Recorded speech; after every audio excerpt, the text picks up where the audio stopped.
Guys, what's going on? I hope you guys are well. I hope you guys are staying safe. Guys, smash that like button for me. I've seen some of the likes have decreased a little bit. Please please keep smashing that like button. It really helps the channel, guys. So you've got to please keep liking the videos, keep sharing the videos, hit the subscribe button if you're new to the channel as well, guys. A lot of my views are coming, 44% of my views are coming from people that are not subscribed to my channel. So the 44% of you that haven't subscribed to my channel, can you please subscribe to my channel? It'll help my channel. Some of you that come on and watch my videos that don't like the videos, smash the like button. It really helps, guys. So yeah, I'd appreciate it. The likes are dropping. Please start smashing the like button and let's get those likes up again, guys. But yeah, thank you for all of you that do smash the like button, and let's get on with this video. You know, Devinchenko was given an interview, and Devinchenko said that Jermall Charlo will beat Triple G if they were to fight. A lot of people think otherwise. A lot of people think that Jermall Charlo would actually lose. I'm one of them. I would actually favor Triple G if those two were to go head to head. There are a few people that think that Jermall Charlo wins. Jermall Charlo has his fans, of course, that are backing him. You can call them fanboys or fans or whatever you want to say, but you know, when I pick a certain fight, or when I say Canelo wins, even though I am not picking Canelo to beat Bivol or Beterbiev, I get called a Canelo fanboy. But yeah, you know, majority of the public thinks that Golovkin beats Charlo. But on my channel, I have certain fans that think Charlo beats Golovkin, which I don't see how. You know, a lot of people think that, you know, the way Charlo controlled Devinchenko, and Devinchenko probably thinks that as well, as he's saying that, you know, Charlo would beat him. Think that, you know, Charlo can control Golovkin the way he did to Devinchenko. It's two different fights. Devinchenko's a little shorter. Golovkin's got a great jab himself. Golovkin's a great pressure fighter. He punches very hard. So it's a completely different fight. I don't think Charlo hits hard enough to really trouble Triple G. I think people are getting carried away about the Murata fight, and people are thinking that because Murata was able to do that to Triple G and land a few shots, a lot of people land a few shots, but they majority of the time they come up unstuck against Triple G, or they come out on the losing side. Triple G is a very, very tough man. He's proven that throughout his career. And I would still favor... Yeah, let's talk about what Devinchenko said. The reason why he thinks that Jermall Charlo would beat Triple G is because he says Jermall Charlo is a thinking fighter. He's a smart fighter and he's able to adjust. This is what his words. I'm not so sure I agree with that. You know, Devinchenko's been in there. His style probably suited Charlo, so he was able to outclass him. That doesn't necessarily mean that Triple G's style is going to be easy for him. Personally, I think Triple G's effective aggression, pressure would probably be too much for Charlo in the end, especially when we go off how he performed against Montiel, who would get absolutely destroyed by Triple G. So yeah, I'm not so convinced by Charlo at this point. His performances haven't been great. His opponents have not been great. I don't even know what's going off with Charlo right now. What's Charlo doing? Is Charlo gonna fight? What's going off with Charlo? It's a bit confusing right now. It's a bit frustrating as a fan, because we don't really know what Charlo's doing right now with his career. Is Charlo gonna fight? Is Charlo not gonna fight? What the plans are? No one seems to know what's going on with Jermall Charlo right now. He needs to get a move on. He's not getting any younger. He needs to get a move on with his career. Let's see what he decides to, who he decides to fight next, and what fight they put to Jermall Charlo, and what fight he fights. Is it a Selecki fight who nobody really wants to see? I don't think anybody wanted to see him fight Selecki. So yeah, we'll have to just wait and see who Jermall Charlo decides to fight. A lot of people are getting frustrated with Jermall Charlo, calling him all talk. A lot of fans are kind of frustrated with Charlo. So Charlo's going to have to get a move on quickly, because otherwise fans are starting to become very impatient with his choice of opponents, with the way he's talking in the media. Fans just want to see him fight now. they've had enough. But in terms of who I think would win, I think Golovkin still has enough in the tank to beat Jermall Charlo. Jermall Charlo hasn't shown me enough in his recent fights. His only really impressive performance has come against Devinchenko, who a lot of people think beat Triple G. But again, styles make fights at world level. Styles make fights.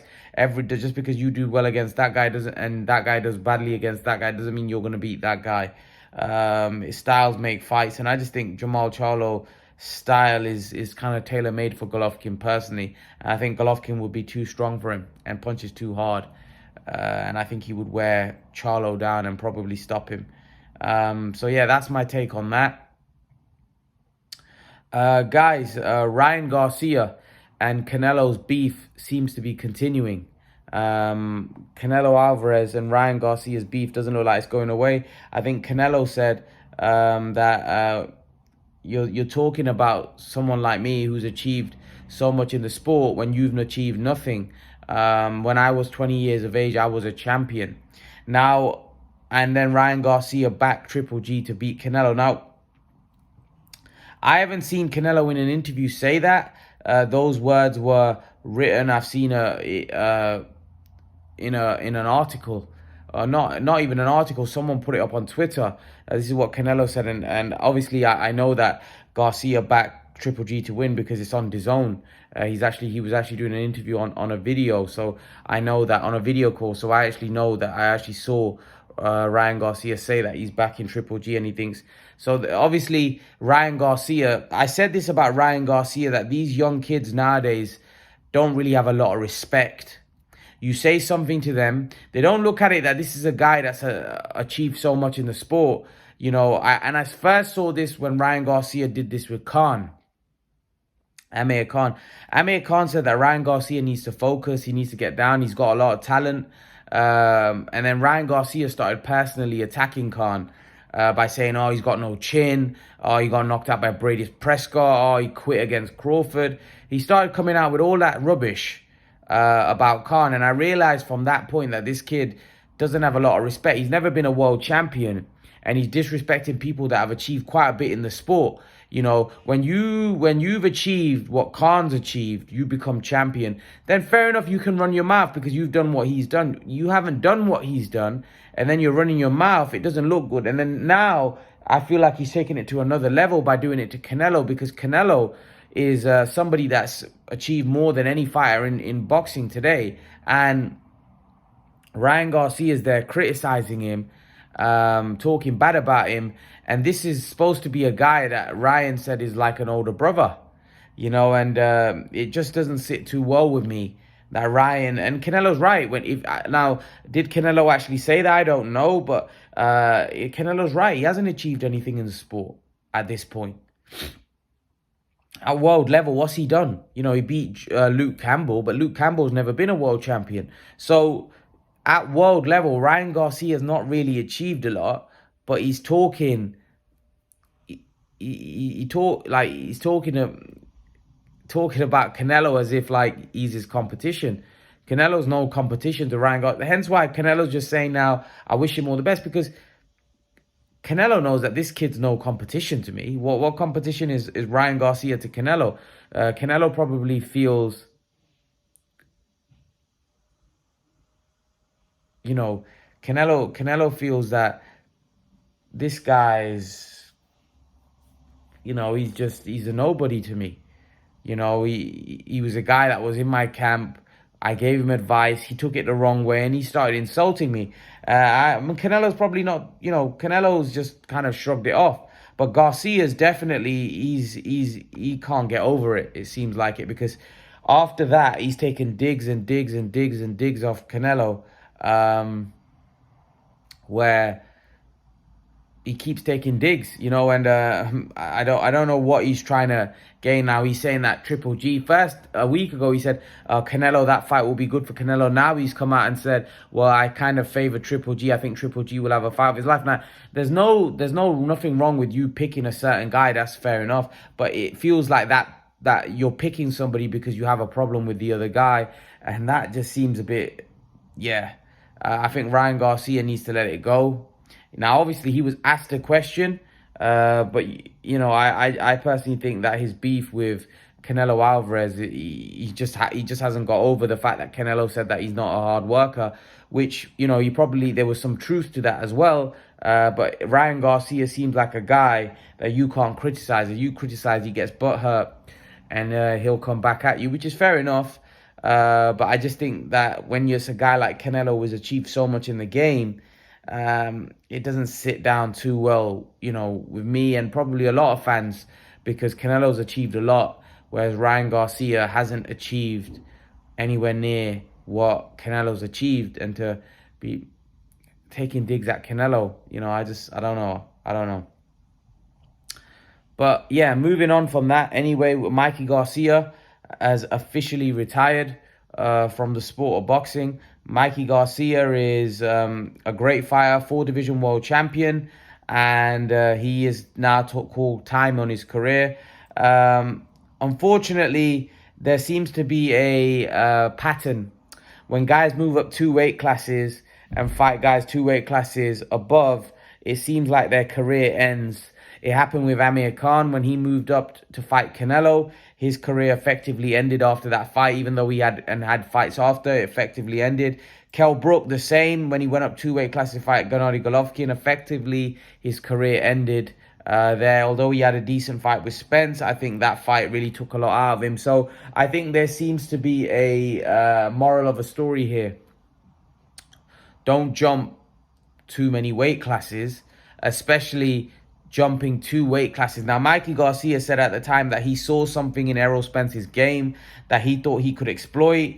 Obviously, when the fight happened, we all saw what happened. He was totally dominated, outclassed, beat up, really. He was beaten up. And for me, after that, he made a lot of money. The same thing happened with Khan. Garcia put on a lot of weight. He put on a lot of weight, and for me, he wasn't ever the same guy. I think he had lost hunger. You know, there was talk about him fighting Josh Taylor. There was talk of all that talk. Then he came back, and I think he had a fight after the Spence fight against Jesse Vargas. He won that decisively. Then he had another long layoff, and look, COVID didn't help in between.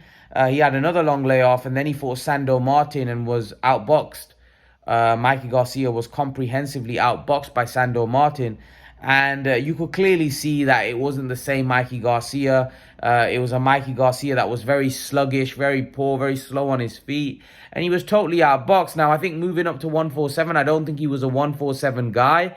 I don't think he was a guy that could really compete at those weights. He was a small guy, Mikey, and I just think he lost the hunger. I think, you know, a lot of his career, there was a time in his career where, you know, time got taken out because of the dispute that he had, promotional dispute. And it was, for me, it was a little bit of a stop-start career. I think, you know, after, you know, when he came back, he had a few good fights. And then obviously we went into that COVID period where, you know, he had that fight with Spence prior to COVID. And then after that, he kind of went inactive and put on a lot of weight. There was one time where I thought Mikey Garcia looked like a heavyweight. He looked so big. And yeah, I just don't think Mikey Garcia was able to recover from that loss. And I think there is a pattern for fighters now that are stars not to jump up 2 weight classes, because it doesn't end too well. Jumping up 2 weight classes is weight classes for a reason. And when you go up and fight another elite fighter that's way above your weight class, it doesn't end well. I think it's pretty obvious now. And fighters should stay in their own way, stay in their lane, stay in their weight class, because it generally doesn't end too well. So yeah, leave your thoughts. Let me know what you think about Mikey Garcia's retirement. I'd love to know your opinion. Leave your thoughts, and I'll see you guys in the next video. Peace.